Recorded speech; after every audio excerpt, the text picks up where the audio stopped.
Party के अंदर इस बड़े जो पुराने लोग हैं, जो सियासी शख्सियात हैं पीटीआई के अंदर, जो अब सुन्नी इत्तेहाद काउंसिल हो गई हैं, बट अदरवाइज भी उनके बड़े तहफ़्फ़ुज़ात हैं। वो कहते हैं जी पुकला सारे सामने आ गए, पार्टी उन्होंने हाईजैक कर ली है, खान साहब से खुद ही मिल लेते हैं, सारे फैसले करा लेते हैं, हमें कुछ पता ही नहीं चलता, हमें पीछे किया हुआ है। क्या पार्टी हाईजैक हो गई है पुकला के हाथों?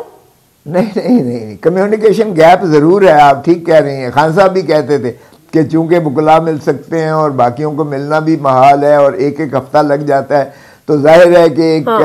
गैप सा आ जाता है बीच में से। अब हर चीज़ देखें ना, फ्रीली तो हम उनसे जाके मशवरा नहीं कर सकते कि आज बात हुई है, रात सारी बात हुई है तो सुबह जाके उनसे डिस्कस कर रही है, तो मुमकिन नहीं है। एतवार वाले दिन कैसे हम उनको मिल सकते हैं? तो जो उन्होंने ऑप्शंस हमें दी थी उस पर हमने बिल्कुल मनोहन अमल किया है। अलबत्ता हमारे कुछ साथियों को चूँकि वो नताइज मस्बत ना आ सके तो उस पर जो है यकीनन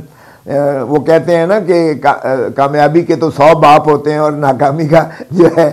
अपना बाप भी छोड़ जाता है। तो ये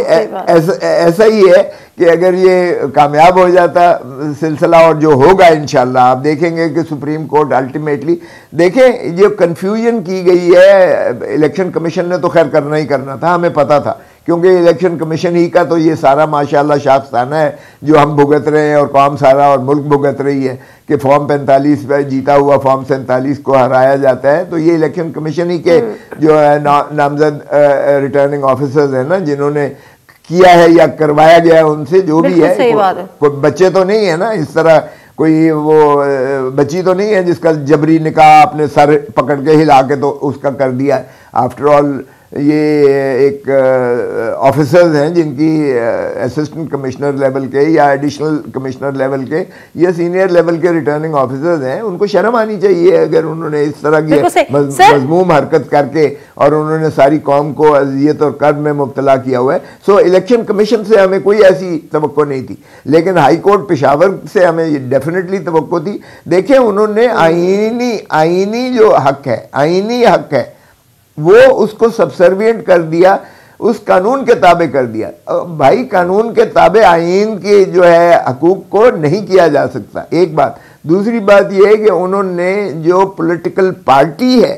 उसको उन्होंने कंफ्यूज कर दिया पार्लिमानी पार्टी से। अब पार्लिमानी पार्टी एक इंडिपेंडेंट आइडेंटिटी है जो मुख्तस की गई है, तारीफ भी जिसकी की गई है, डेफिनेशन भी की गई है, और सुप्रीम कोर्ट ने पंजाब वाले केस में आपके सामने किया था जब परवेज इलाही साहब वाली बारी थी, तो उन्होंने चौधरी शुजात को पार्टी हेड को उन्होंने कहा पार्टी हेड, पार्टी एक अलग एंटिटी है, पार्लिमानी पार्टी एक अलग एंटिटी है। तो इन्होंने कंफ्यूजन बदकिस्मती से ये किया है कि